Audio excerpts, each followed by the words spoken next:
Human performance is why we do what we do and the way we do it. Human performance incorporates culture, behavior, and organizational defenses. These are all important to ensure we have zero events. Within the Canadian nuclear industry, there is a set of human performance tools that reduce human errors. From this set of tools, we have selected 4 tools that we refer to as Core 4. They are effective communication, procedural use and adherence, self-check with verbalization, and stop when unsure. Initially, the HU tools were rolled out to outage workers. However, once we realized the importance of the tools, we rolled it out company-wide. It's important that we all incorporate the Core 4 tools into our everyday practices to ensure we're reducing the frequency of errors. To manage our defenses, we need to make sure that we have the organizational defenses in place, such as engineered defenses, administrative defenses, cultural defenses, and oversight defenses. As individuals raise HU events and record them in a non-conformance report or an NCR, we're able to track and trend these events. Through identifying these and putting barriers and defenses in place, we will be able to reduce the frequency of events. To encourage growth and buy-in into our human performance program, I think there's 2 key aspects. One is leadership, and the second is proactive accountability. From a leadership perspective, we need to ensure that we're doing coaching, observation, and leading by example. Individuals need to ensure they have proactive accountability. They're responsible, have the ability, and are empowered to make a difference. The HU initiative and the Core 4 tooling enables us to provide better quality products and work, improves efficiencies, reduces rework, improves our bottom line, and ensures a safer work environment, making us a better overall company.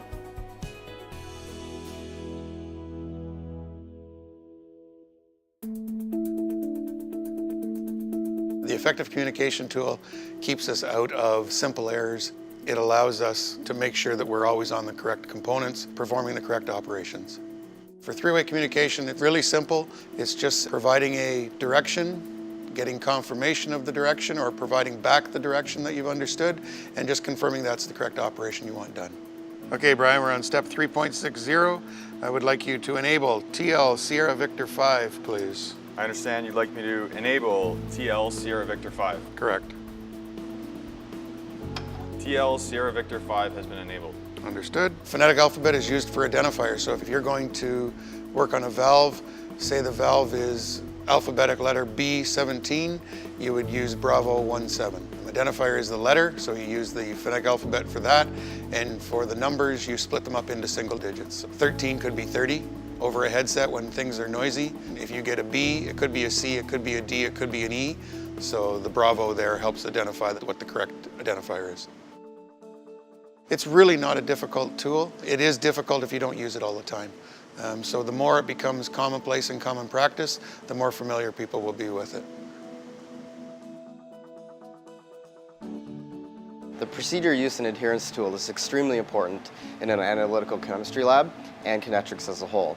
The reason being that these procedures have been passed down for years and they contain a variety of quality and safety information that needs to be adhered to. If we don't follow the procedures, we're at risk of producing incorrect results. The first step in procedure use and adherence is to ensure that the procedure you have at hand is the proper version. Otherwise, you could be using an incorrect procedure.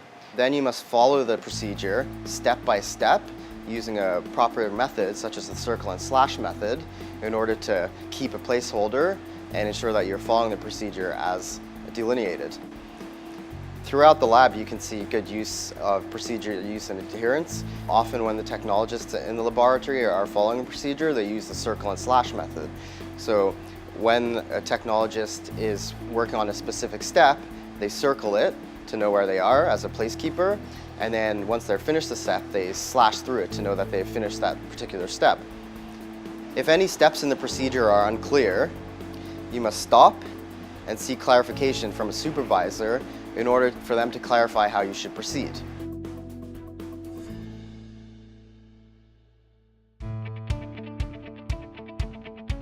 Self-check with verbalization is a very good tool to use. A lot of our tests have specific requirements that need to be adhered to in order to get proper data. And if those things are missed due to moving too fast, that could be something that jeopardizes the quality of our product. I like to use the STAR method, so stop, think, act, and review. Take a minute, stop what you're doing, look at what you're about to do. Think about what it is that you're going to do and make sure that's going to get you to your end goal. Once you've taken action, then just take a step back and review what you've done. Make sure your action got you where you wanted to go. Without stopping and reflecting on the work that you're doing, you might be paddling up a creek that you don't want to be going down. Okay, I've established communication.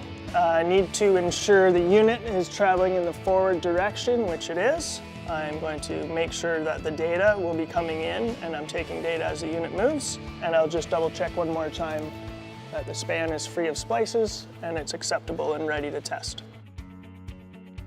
The verbalization helps because it slows you down and it slows your mind down to the pace of your body. Touching and talking at the same time while you're carrying out an action ensures that your eyes and your hands and your brain are all connected and that the action that you are expecting to do is going to get you the result that you're intending for. It is very easy to get ahead of yourself if you're not verbalizing.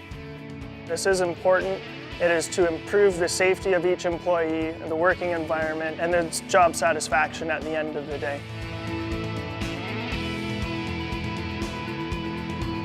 If I'm ever working on something, I will stop when unsure if I'm not comfortable with what I'm doing. The first thing I would do is stop and contact my supervisor.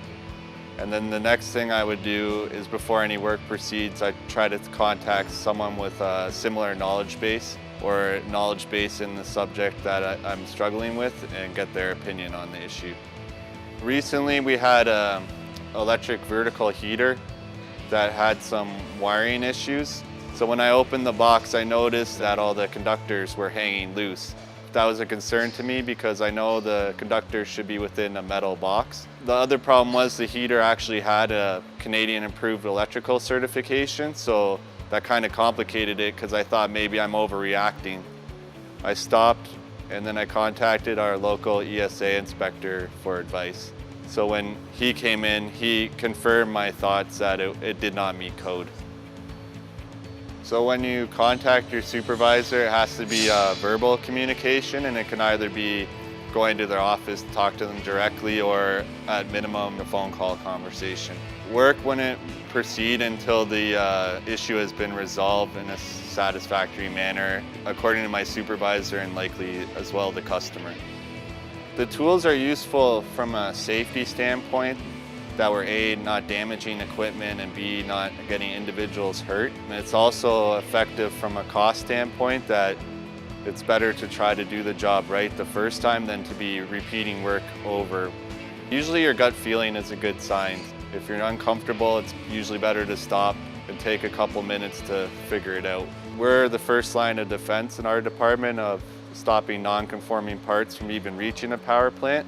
If we do our job well here, we make their job easier there from installing a part that's detrimental to safe nuclear power.